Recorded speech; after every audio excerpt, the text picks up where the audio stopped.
Le calme retrouvé au lendemain de la fusillade qui crée la panique dans la ville. Les stigmates sont encore visibles un peu partout dans le quartier. Ce vendredi, l'armée reste déployée dans les rues de la capitale. Les réactions sont multipliées.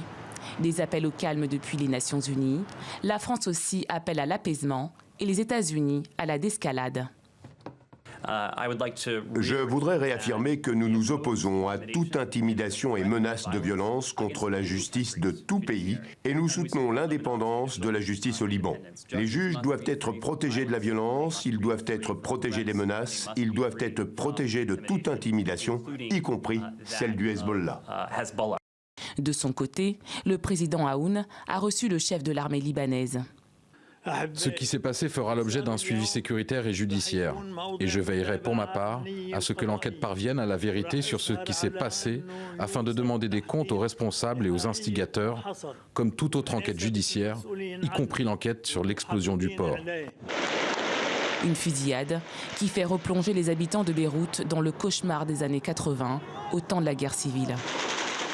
Tout est parti d'une manifestation du Hezbollah devant le palais de justice contre le juge chargé de l'enquête sur l'explosion qui a détruit le port de Beyrouth il y a un an.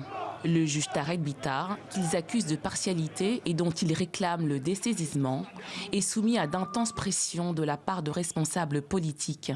Ces derniers sont accusés de négligence dans le stockage de quantités énormes de nitrate d'ammonium.